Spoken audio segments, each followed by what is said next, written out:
Alienação parental. Os efeitos da alienação parental. Um tema simples, direto, que a gente precisa, por isso, buscar algo que seja anterior a ele. É preciso falar um pouco sobre família, por exemplo. Cabe você citar no seu texto que família é uma instituição. É a primeira instituição social que a gente tem contato. É através da família que a gente ganha algumas normas, recebe algumas normas que nós vamos seguir durante boa parte da nossa vida.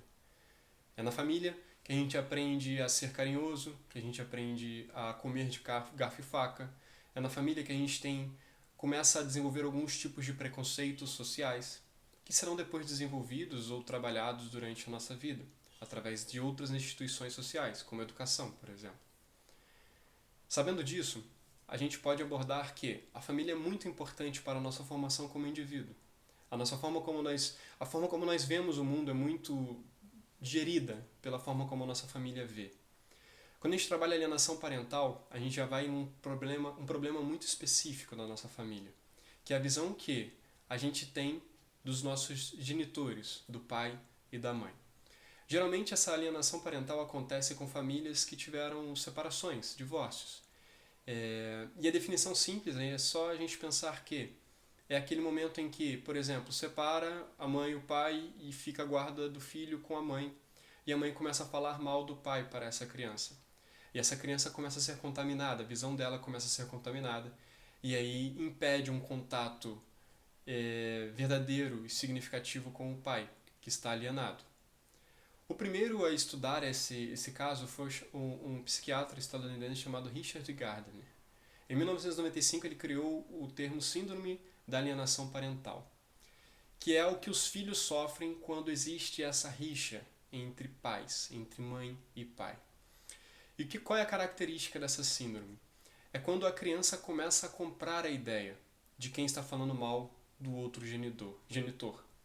É quando existe uma racionalização de coisas simples, tipo, a mãe fala mal do pai e o filho começa a falar mal do pai também. E aí existe uma quebra da ambiguidade que existe no nosso julgamento. Porque ninguém é totalmente bem, ninguém é totalmente bom e ninguém é totalmente mal. A gente tem os dois o tempo inteiro, as duas características na nossa forma de ser. Só que quando existe essa síndrome de alienação parental, o filho acaba acreditando que o pai ou a mãe só tem o lado negativo. E aí faz com que ele sofra muitas consequências por causa dessa situação. Esses são uns dos efeitos, a forma como o filho identifica esse pai ou essa mãe que está alienada.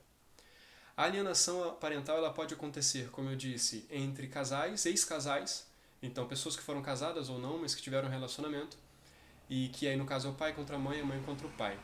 Mas a alienação parental também pode acontecer com outros entes familiares, desde que eles tenham muito contato com o filho. Pode ser um tio, uma tia, uma avó, um avô, e é só falar mal de quem está longe daquele lar, por exemplo.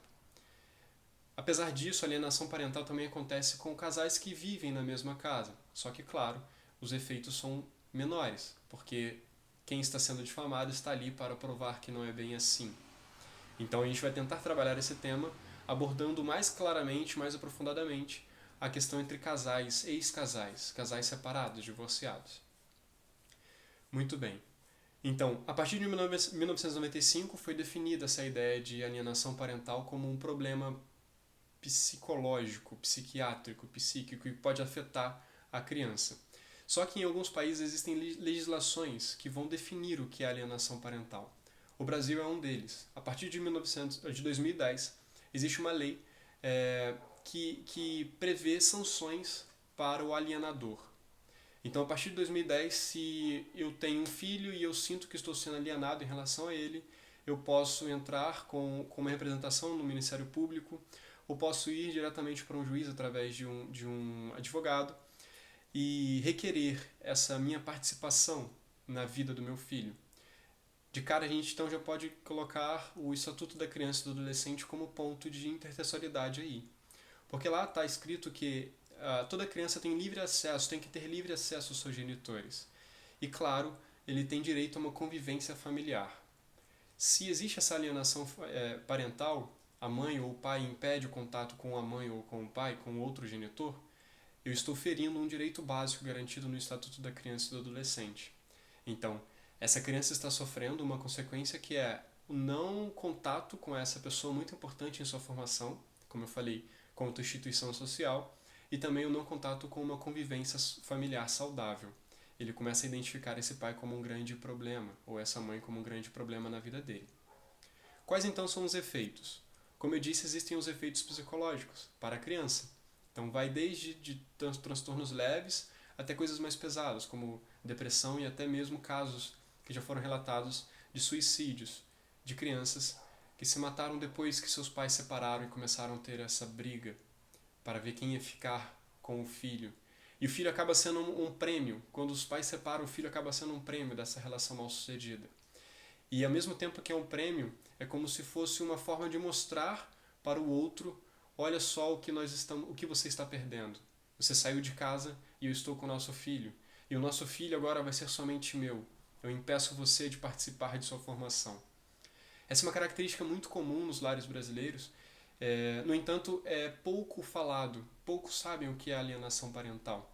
Então, por isso, muitos pais, muitas mães e muitos filhos sofrem por não saber, por não ter conhecimento, por não ter a informação de que isso realmente é algo grave e que precisa ser trabalhado.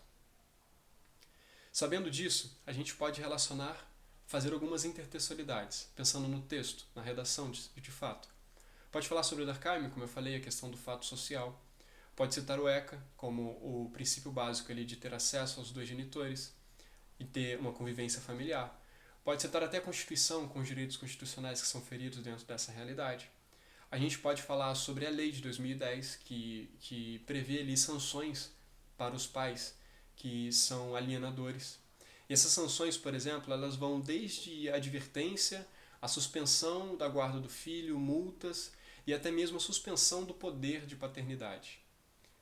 Claro que ninguém vai preso por causa disso, mas existem possibilidades de trabalhar para que o filho não sofra e para que o alienado não sofra.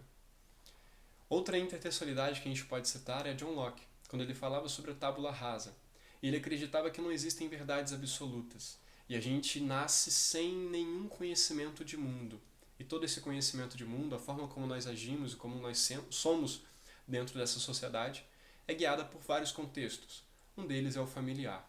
Então cabe você mencionar que se uma criança é uma tábula rasa e é gerida por apenas um genitor, ensinada e educada por apenas um genitor, a sua visão de mundo tende a ser um pouco diferente do que seria se tivesse contato a uma outra pessoa, a uma outra voz na formação desse indivíduo.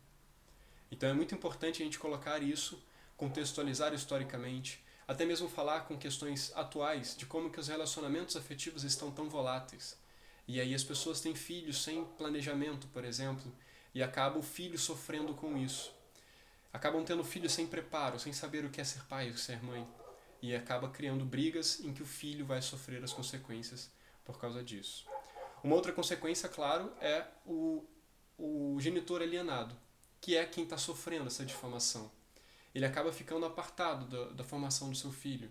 E claro, a gente sabe como a instituição familiar é muito importante para o indivíduo, é também, informação é importante também para o indivíduo já formado, no caso o pai ou a mãe. Se ele está longe do seu filho, claro que ele vai sofrer. Então a gente pode colocar isso também como um ponto a ser discutido, a ser colocado como consequência. E essas consequências, pensando no texto, podem vir no final do desenvolvimento, trabalhando como se fosse o ápice dos problemas relacionados a esse tema. Tá? Pensando em intervenções, a gente tem algumas coisas a sugerir. Por exemplo, a gente sabe, como eu falei aqui, que um dos grandes problemas é a falta da informação. Muitos pais sofrem dessa alienação, muitos filhos sofrem dessa síndrome e não têm ideia do que é. Então, o primeiro ponto é tentar mostrar para as pessoas, divulgar, informar as pessoas. Como que isso pode ser feito? Pode ser feito na segunda instituição social mais importante, que é a educação, através da escola. Então, você pode sugerir palestras de pais e filhos, para que mostrem a importância da família, dos laços afetivos familiares. E dentro dessas palestras falem sobre qual é a gravidade desse problema. Para que o filho possa entender que ele pode estar sofrendo dessa síndrome e possa reclamar com sua mãe ou com seu pai, mas principalmente para que os genitores entendam que o que eles fazem entre os adultos repercute significativamente na vida do seu filho. E esse é um ponto que deve ser mencionado, deve ser trabalhado. deve ser informado para os pais. A escola é uma dica, uma possibilidade. A outra possibilidade é o governo fazer propagandas. Então você pode direcionar esse agente, por exemplo, para o Ministério da Cidadania, da Mulher e dos Direitos Humanos, que também fala sobre a questão da família, né? Que é o Ministério da Família, da Mulher e dos Direitos Humanos. Você pode colocar esse ministério e fazer propagandas junto às redes sociais sobre os perigos da alienação parental, para que os filhos, os pais e todos possam entender que aquilo é um grande problema, que aquele é um grande problema dentro da nossa sociedade atual, para que a gente possa, quando sofrer essa alienação, possa requerer os nossos direitos. Então, possa ir para a questão judicial, por exemplo, se for o caso. Ou até mesmo falar dentro dessa ideia das propagandas, falar sobre a importância do tratamento psicológico, a importância de fazer terapia, quando se separa, por exemplo, já que existem muitas responsabilidades que eram divididas por dois e que a partir do momento da separação fica totalmente nas costas de um, muitas vezes, né? E aí a gente pode colocar também como esse tratamento psicológico pode ser importante para que essa pessoa que sofre essa carga não desconte essa carga na criança ou no afeto que a criança pode ter com o seu outro genitor. Então, um tema muito legal, muito interessante de se trabalhar, bastante atual e que cabe a gente colocar diversos exemplos atuais sobre coisas que levam as pessoas a terem essa relação, citar questões históricas, como eu disse, a questão da formação da família e tudo mais, e principalmente mostrar a importância da família para o indivíduo, seja o indivíduo criança, quando ele é jovem, até mesmo a sua formação adulta. Que o que a gente recebe quando criança na família vai ser repercutido sobre as nossas vidas durante toda a nossa existência. Isso a gente precisa entender e colocar dentro do nosso texto.